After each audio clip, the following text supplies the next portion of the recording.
तो गाइस कैसे हैं आप लोग। आज का हम लोग लीड कोड का प्रॉब्लम नंबर 1 देखने जा रहे हैं, टू सम प्रॉब्लम, जो कि इजी लेवल का प्रॉब्लम है। और इसमें क्या क्या दिया गया है, चलिए हम आपको पढ़ के बताते हैं, कैसे सॉल्व करना है सब चीज बताएंगे। सो बेसिकली हमारे यहाँ पे दिया दिया हुआ है, given an array of integer norms and integer target, return the indexes of the two numbers such that they add up to target. You may assume the each input would have exactly one solution and you may not use the same element twice. You can return the answer in a order. ठीक है, तो चलिए हम आपको अपने text book पे समझाते हैं कि कैसे यहाँ पे कौन सा प्रॉब्लम होने वाला है, कैसे हम लोग को सॉल्व करना है। तो बेसिकली जो हमारा क्वेश्चन है वो हम लोग को ये बता रहा है कि हम लोग को एक अरे दिया हुआ है और एक टारगेट दिया हुआ है। तो हम लोग के अरे के जितने एलिमेंट हैं उनको ऐड करना है। तो चलिए बताते हैं कि और ऐड करने पे अगर वो टारगेट के इक्वल आ रहे हैं तो उनका इंडेक्सेस देना है। इंडेक्सेस मतलब कि कौन कौन इंडेक्स जो है जोड़ने के बाद टारगेट के इक्वल आ रहा है। तो चलिए ठीक है, यहाँ पे समझते हैं। यहाँ पे हम लोग दिया हुआ है अरे का जो एलिमेंट है 2 है, 7 है, 11 है, 5 है और टारगेट जो दिया हुआ है 9 है। तो 9 किसको किसको जोड़ेंगे तो 9 मिल जाएगा। तो यहाँ पे सीधी सी बात है कि 2 और प्लस 7 कर देंगे तो हम लोग का जो है ये 9 आ जाएगा। अब 2 का जो पोजीशन है वो क्या है, पोजीशन 2 का पोजीशन अगर देखा जाए तो 2 का जो पोजीशन है वो हम लोग का पोजीशन है नॉर्म्स ऑफ जीरो इंडेक्स का एलिमेंट प्लस अगला एलिमेंट कौन सा है, 7 है। तो 7 का कौन सा होगा, नॉर्म्स ऑफ 1, यही ना है। 0 पे क्या है 2 है, 1 पे क्या है 7 है। अगर दोनों को जोड़ रहे हैं तो क्या 9 के इक्वल आ रहा है। तो हम लोग को दोनों का इंडेक्सेस रिटर्न करना है। इंडेक्सेस मतलब क्या, ये जो हमारा 2 और 7 जोड़ने के बाद यहाँ 0 और 1 इंडेक्सेस है उसी को रिटर्न करना है। चलिए इतना तो समझ गए।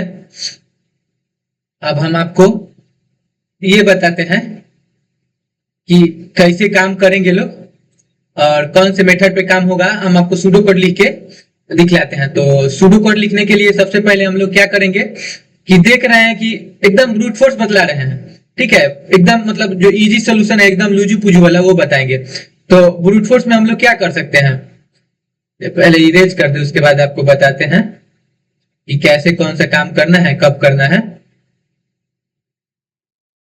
तो हम लोग के पास ब्रूट फोर्स के लिए 2 चीज रहेगा। देख रहे हैं कि ये सारा काम एलिमेंट जोड़ने वाला हो रहा है जब टारगेट के बराबर आ जा रहा है तभी। तो यहाँ पे अगर हम ब्रूट फोर्स के लिए आपको बताएं तो ब्रूट फोर्स कैसे काम करेगा, सीधी सी बात है कि एक पहले फोर लूप लेंगे। क्या करेंगे कि सारे अरे के एलिमेंट को इसको विजिट करा देंगे कि बढ़ा के, और देख रहे हैं कि अगर हम एक और फोर लूप ले ले तो अरे का अगला एलिमेंट पिछला एलिमेंट अगला एलिमेंट पिछला एलिमेंट अगला एलिमेंट जोड़ते हुए बना सकते हैं।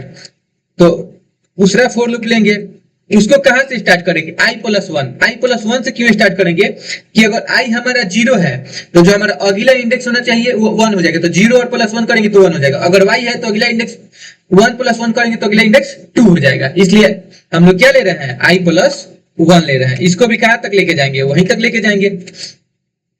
यहाँ पे नॉर्म्स ऑफ लेंथ में ये प्रॉपर्टी नहीं लगेगा, ये प्रॉपर्टी स्ट्रिंग के लिए लगता है, हम बाय मिस्टेक दे दिए थे। तो जे प्लस प्लस कर देंगे, ठीक है। अब इसके अंदर अगर देखा जाए तो हमको क्या करना है, तो सम करने के बाद वो टारगेट के बराबर आ रहा है कि नहीं। तो टारगेट अब बराबर लाने के लिए क्या करेंगे कि norms of i plus norms of क्या j, अगर हमारा टारगेट के बराबर आ जा रहा है, दोनों के बराबर आ जाता है, हम लोग को क्या रिटर्न करना है, हम लोग का उसका इंडेक्स रिटर्न करना है। लेकिन किस में रिटर्न करना है, तो अरे के फॉर्मेट में। तो अरे के फॉर्मेट में रिटर्न करने के क्या लिखेंगे, न्यू इंट आई से लिख के इंडेक्स के जगह पे कौन सी आ रहा है, तो एगो आई आ रहा है एगो जी आ रहा है, यही दो तो रिटर्न कर देना है, ठीक है। अब अगर मान लीजिए वो नहीं मिलता है, हम लोग को कहीं नहीं मिले, तो जब कहीं नहीं मिलेंगे तो क्या रिटर्न करेंगे, तब हम लोग सीधे रिटर्न कर देंगे -1 और -1। यही हम लोग का रूल बोल रहा है। इसी को हम लोग को अब कोडिंग में करना है एकदम। चलिए क्विक, यहाँ पे तो आपको समझा दिए कि कैसा प्रोसेस हो रहा है, कौन सा प्रोसेस कहाँ पे जा रहा है, हर एक स्टेप समझा दिए। तो अब चलिए कोडिंग पे चलते हैं और लीड कोड पे इसका सॉल्व करते हैं। ठीक है, हमको इमेज को यहाँ से मूव करना पड़ेगा इस साइड, ताकि आप लोग को क्लियर व्यू है। यहाँ पे सही है इमेज। अब चलिए आपको हम कोडिंग करके दिखाते हैं, आपको हम एक एक स्टेप का विजुअलाइजेशन कराते हैं। कुछ ज्यादा ही जूम हो गया ना, ठीक रहेगा। ठीक है, तो सबसे पहले हम लोग को क्या लगाना है, फॉर लूप लगाना है। आई कहां से स्टार्ट करेंगे, 0 इंडेक्स से स्टार्ट करके कहां तक लेके जाएंगे, जहां तक हमारा अरे का साइज है वहां तक लेके जाएंगे। ये सुडो कोड में आपको बताए थे। फिर उसके बाद क्या, फिर फॉर लूप को लगाएंगे जे। जे को कहां से स्टार्ट करें, i+1 से। काहे, अगर i 0 होगा तो 0 + 1 1, तो जे कहां से स्टार्ट होगा, अगले इंडेक्स से स्टार्ट होगा, इसीलिए हम लोग उसको वो दिए हैं। ठीक है, ये ब्रूट फोर्स है, इसका ऑप्टिमल सोल्यूशन ये नहीं है। ऑप्टिमल सोल्यूशन अगर बनाना होगा तो हम लोग हैश मैप का यूज करेंगे।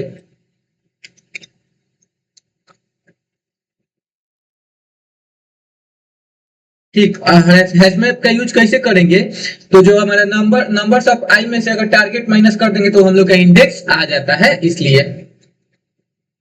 ठीक है, टारगेट यहाँ पे मिल गया, तो हम लोग को क्या रिटर्न करना है,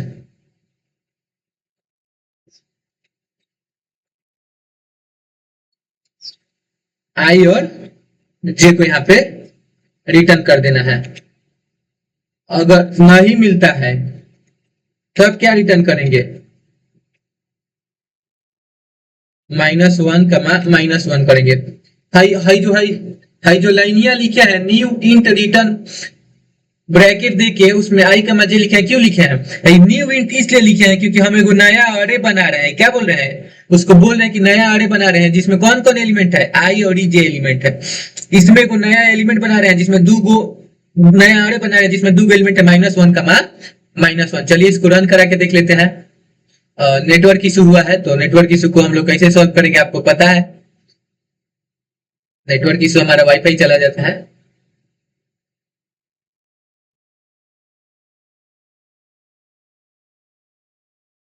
चलिए हो गया कनेक्ट।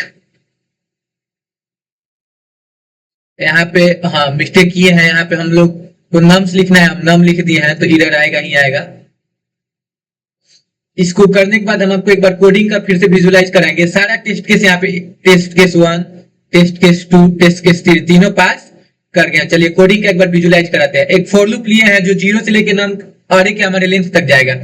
एक वर्ड फॉर लूप लिए हैं जो कि अगले इंडेक्स से स्टार्ट होगा, और दोनों को अगर जोड़ेंगे हम, अगर टारगेट के बराबर आ रहे हैं तो वही आई और जे को रिटर्न कर देंगे। अगर हम लोग को नहीं मिलता है तो रिटर्न कर देंगे -1 दोनों का एलिमेंट। तो इसी के साथ चलिए अब नेक्स्ट वीडियो में मिलेंगे। अगर आपको कहीं पे भी डाउट हो तो कमेंट में पूछ सकते हैं कि यहाँ पे डाउट है, हमको यहाँ पे समझ नहीं आया, तो हम अपना पूरा कोशिश करेंगे कि आपको अच्छे से अच्छे तरीके से समझाएं और इजी से इजी वे में समझाएं। तो ये हमारा ब्रूट फोर्स है, इसका time complexity order of n² होगा। ऑर्डर ऑफ n² क्यों होगा, क्योंकि इसमें हम लोगों ने 2 फॉर लूप यूज किया है, और जहां पे 2 फॉर लूप यूज होता है उसका ऑर्डर ऑफ n² हो जाता है। Time complexity, space complexity order of 1 है, क्योंकि हम लोगों ने इसमें स्टोर करने के लिए कोई एक्स्ट्रा स्पेस नहीं यूज किया है, कोई एक्स्ट्रा वेरिएबल नहीं यूज किया है। तो इसी के साथ tata bye bye, see you, मिलते हैं नेक्स्ट वीडियो में। तब तक आप अपना कंटिन्यूअस प्रैक्टिस करते रहिए। Bye bye.